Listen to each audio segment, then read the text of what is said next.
Assalamualaikum warahmatullahi wabarakatuh. Selamat pagi. Ketemu lagi dengan saya. Pada hari ini kita belajar mata kuliah kewirausahaan tentang berorientasi pada tindakan. Semoga kita semua dalam keadaan sehat walafiat. Salah satu ciri pengusaha adalah tentunya mempunyai pikiran yang lebih berorientasi pada tindakan atau action daripada sekedar mimpi ataupun berkata-kata atau berpikir-pikir atau angan-angan. Pengusaha harus selalu menghadapi resiko, ketidakpastian, dan keterbatasan dalam setiap masalah yang akan dihadapi nanti. Tentunya pengusaha juga selalu bertindak pada setiap kesempatan untuk menangani kerugian atau resiko-resiko yang ada. Selain itu, seorang pengusaha juga harus memiliki orientasi, ya. Jadi orientasinya itu PDCA. Jadi ciri-ciri pengusaha adalah mampu mengambil keputusan dan bertindak cepat. Orientasi PDCA atau Plan, Do, Check, and Action. Nah, ini seorang pengusaha harus menghindari hal-hal seperti no action, talk only atau NATO ya, dan NADO atau NADO, no action, dream only ya. Tidak ada aksi, hanya mimpi belaka. Nah, hasilnya yaitu visi karya seni. Sedangkan yang selanjutnya adalah seorang pengusaha harus menghindari yang namanya NAKO, no action, konsep online, tidak ada aksi, banyak konsep saja. Hasilnya adalah teori dan falsafah. Nah, NAKO di sini merupakan pikiran akademisi yang berpikir menggunakan logika formal, ataupun akademisi itu selalu berhati-hati. Nah, di sini digambarkan bahwa akademisi itu merupakan seorang konseptor atau teoretikus ya. Nah, tentunya bekerja dengan data dan jarang sekali berada di lapangan.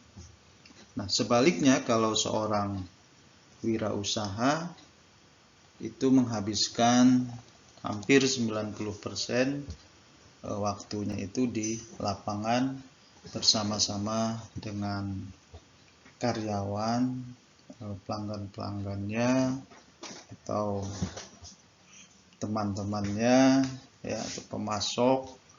Nah, itu seorang pengusaha itu menghabiskan di lapangan.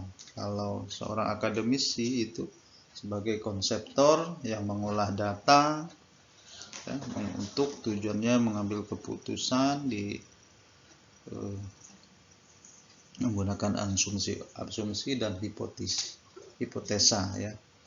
Nah, itu ciri-ciri pengusaha, yaitu orientasinya yang tadi PDCA, Plan, Do, Check, and Action.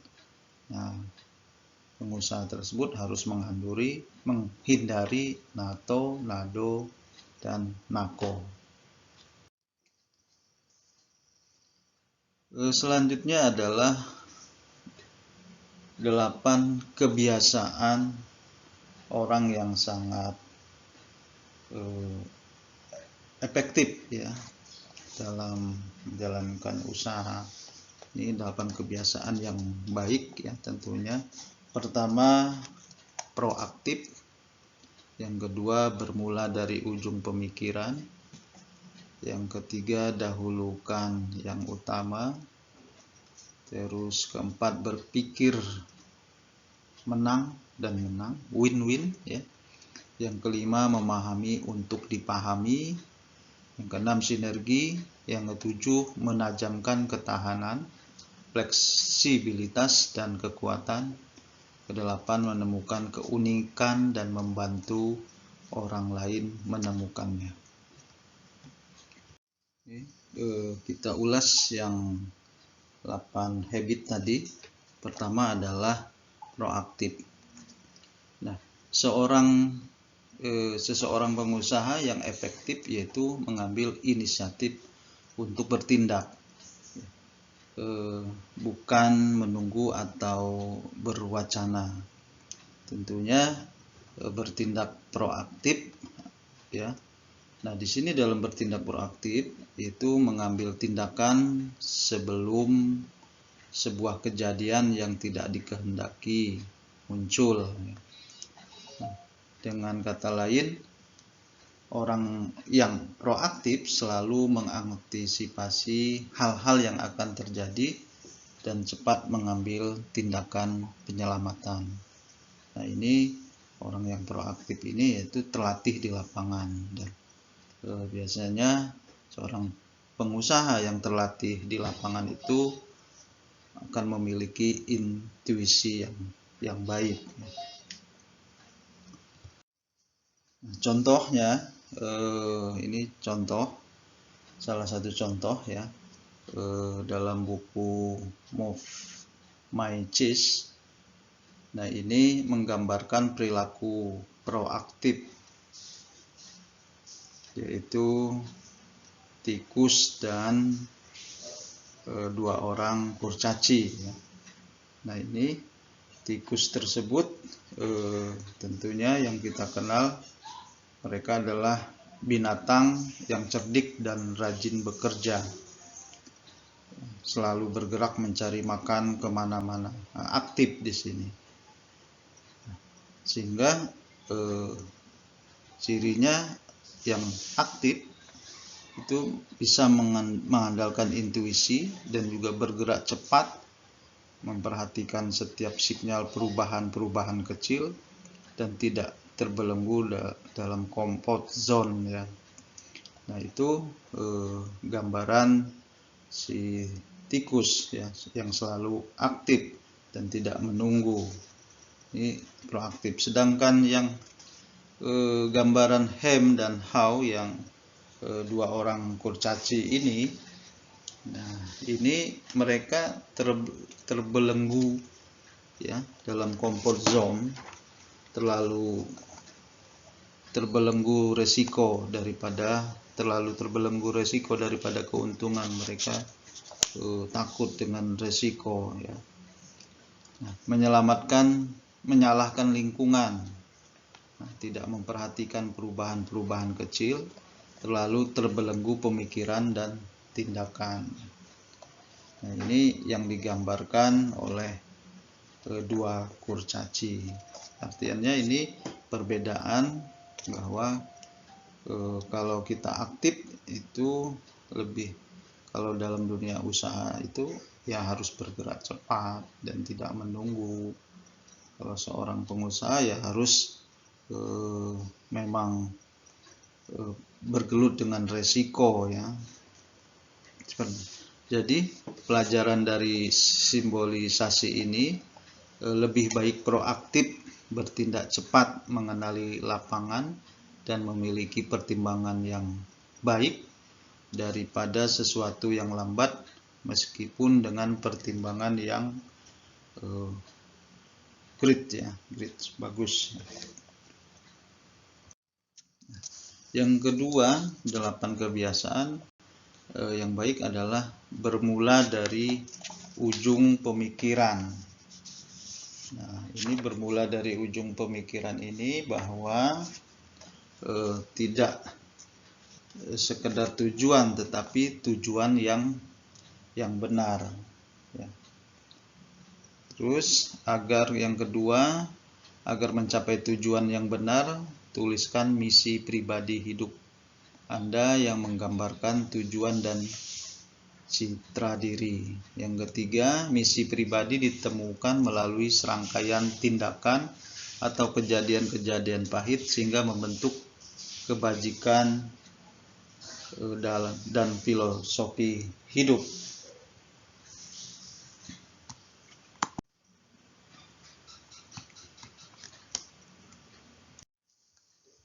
Kebajikan filosofi tadi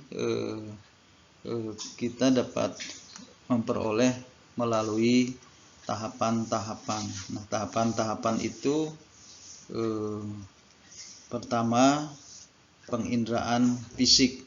Nah, penginderaan fisik ini merupakan anugerah karena manusia menafsirkan dunia ini tidak terlepas dari fitrah yang kita miliki, yaitu panca indera yang sempurna ya.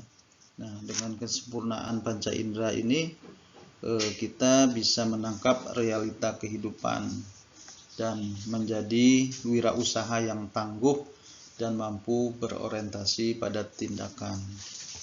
Nah, yang kedua adalah kebajikan, yaitu pengalaman hidup. Nah, pengalaman hidup ini manusia dewasa tentunya menyempurnakan penafsiran alam melalui pengalaman hidup dan ilmu pengetahuan. Nah, agar terbebas dari gejolak-gejolak subjektif atau perseptik yang sempit, termasuk mitos dan legenda-legenda yang diyakini masyarakat benar adanya. Nah, tentunya, untuk menafsirkan tersebut, orang lain ataupun bangsa-bangsa lain, yaitu melalui teknologi, penyakit, benda-benda, perilaku, ya. Nah, itu bukan melalui mistik atau selera, melainkan melalui kebenaran pengetahuan. Yang ketiga adalah keilmuan. Nah, keilmuan ini melalui proses pembelajaran. Nah, proses pembelajaran ini manusia sejak umur masih kecil ya, masih umur 3 tahun ataupun 2 tahun itu sudah mulai diajarkan atau masuk PAUD. Umur 5 tahun sudah masuk TK. Nah, ini artiannya dengan belajar tentunya akan mendapatkan pengetahuan tentang hukum-hukum alam yang telah ditemukan orang-orang sebelumnya untuk menghasilkan rumusan-rumusan yang terkenal. Melalui proses pembelajaran ini, kebajikan dapat diperoleh melalui tahapan-tahapan tersebut. Ya. Terus yang keempat, kebajikan. Nah, akhir daripada pengetahuan itu adalah kebajikan. Kebajikan dapat membuat kepemimpinan seseorang lebih dari sekedar pemimpin biasa, yaitu lebih baik ya. Bahkan dapat memberikan visi, harapan, dan inspirasi. Tapi masalahnya adalah tidak semua orang berpengetahuan punya kebajikan.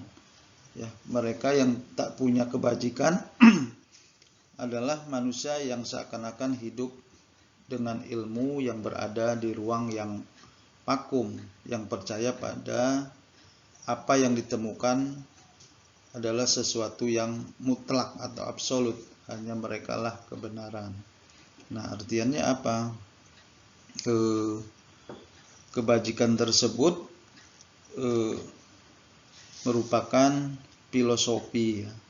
Filosofi.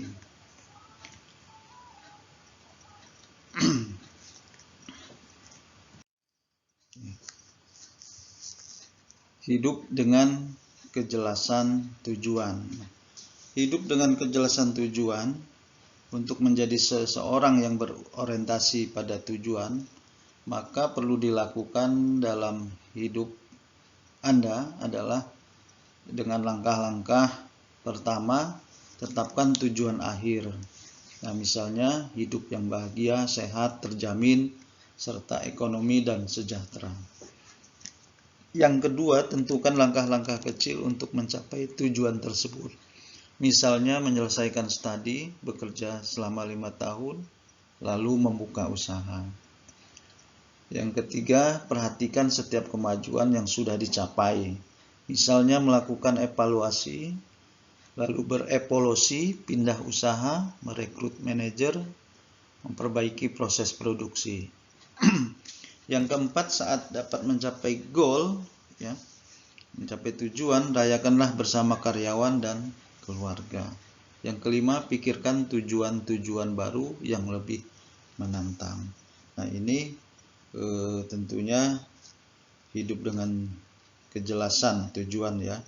Ini untuk artinya seseorang yang berorientasi pada tujuan, ya harus melakukan diantaranya 5 ini.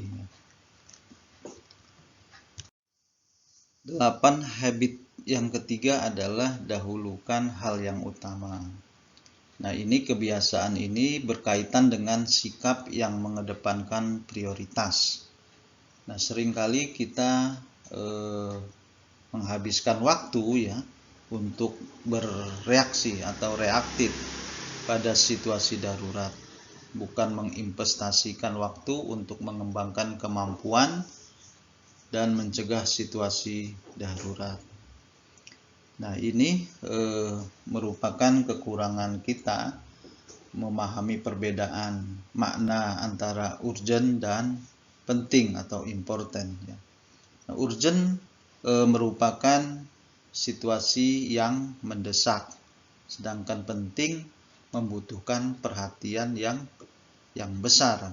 Nah, untuk mengatasi hal tersebut, kita memerlukan waktu yang lebih banyak untuk bekerja dengan perencanaan dan mengembangkan hubungan, memanfaatkan peluang-peluang yang muncul, ya, dan ngecas pengetahuan, ya. Nah, ini merupakan perencanaan yang sangat penting bagi seorang wirausaha sebagai sebuah tindakan. Nah, tentunya artinya intinya bahwa seseorang harus fokus pada hal-hal yang urgent dengan membuat prioritas. Nah, kita harus memberikan waktu untuk bekerja dengan perencanaan tadi, ya, mengembangkan hubungan dan memanfaatkan peluang-peluang dan riset pengetahuan, ya. Nah, itu habit yang ketiga.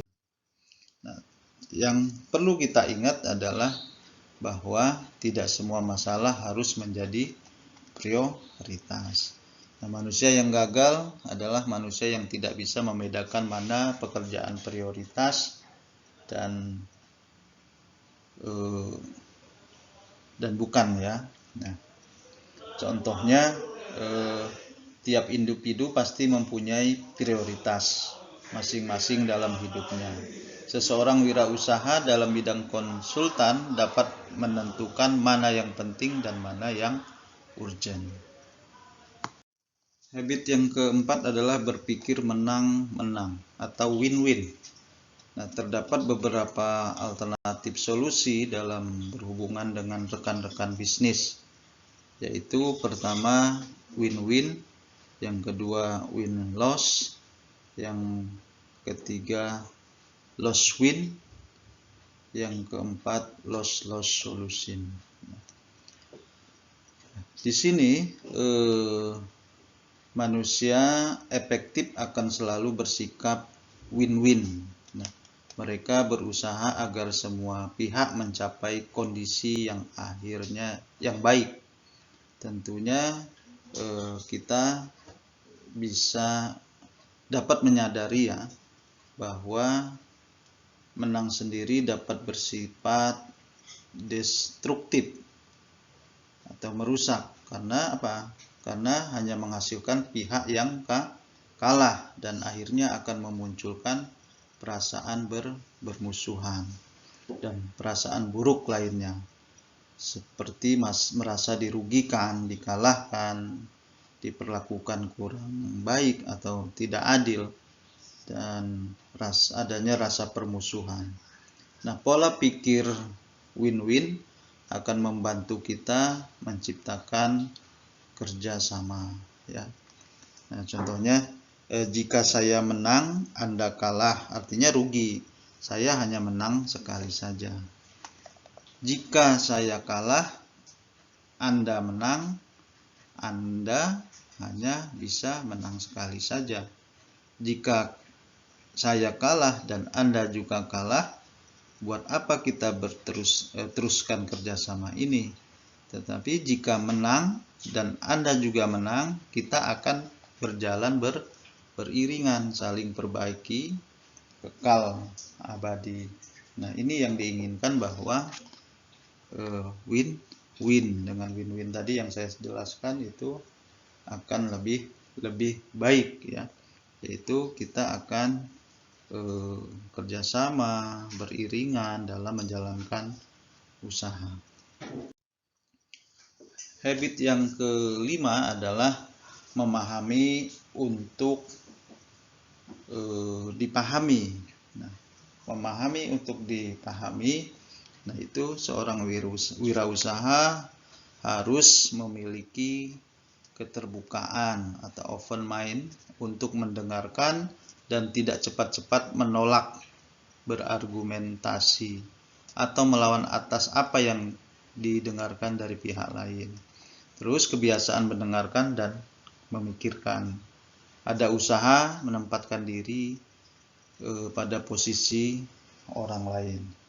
Nah, contohnya seorang wirausaha dalam bidang catering suatu ketika mendapatkan masalah tidak dapat memasok makanan pada waktu yang disepakati. Di lain pihak, klien sudah sangat membutuhkannya. Sebagai pengusaha catering, Anda perlu mendengarkan lebih dahulu keinginan klien Anda.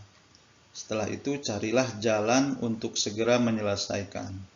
Misalnya, Anda mencari rekan usaha lain yang bisa membantu memasok makanan itu. Kendati Anda harus menombok, Anda merugi sesaat, tetapi Anda tetap menjadi mitra usaha yang baik untuk jangka panjang.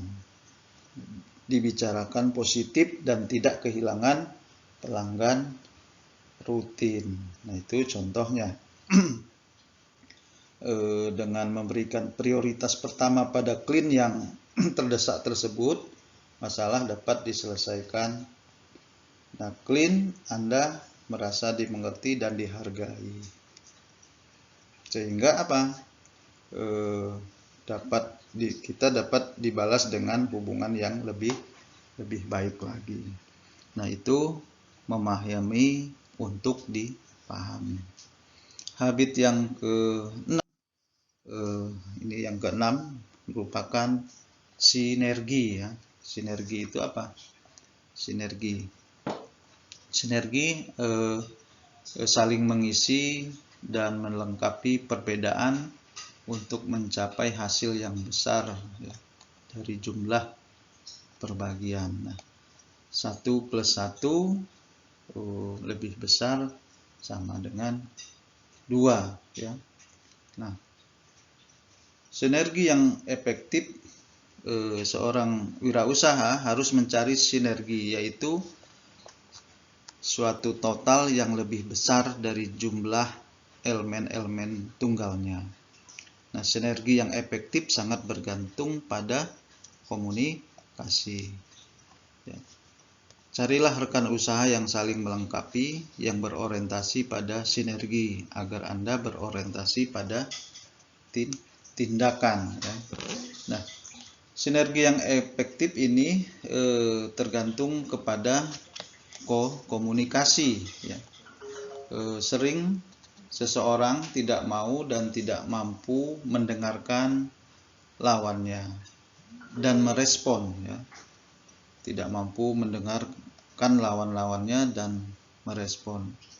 Nah, mampunya apa? Mampunya hanya sekedar mendengarkan dan bereaksi secara refleks. Nah, reaksi ini ditunjukkan adalah reaksi defensif atau mutung atau pasif. Nah, bertindak melawan atau menghindari dan tidak bersikap kooperatif. Nah, kooperatif atau kerjasama dan komunikasi adalah dua kaki dari hubungan yang bersinergi. Nah, kebanyakan pemula untuk memulai usaha terlalu memikirkan resiko. Nah, apa sebabnya? Nah, sebabnya para pemula wirausaha tidak berani berusaha sendirian, melainkan mencari mitra usaha karena mereka takut dengan resiko. Nah.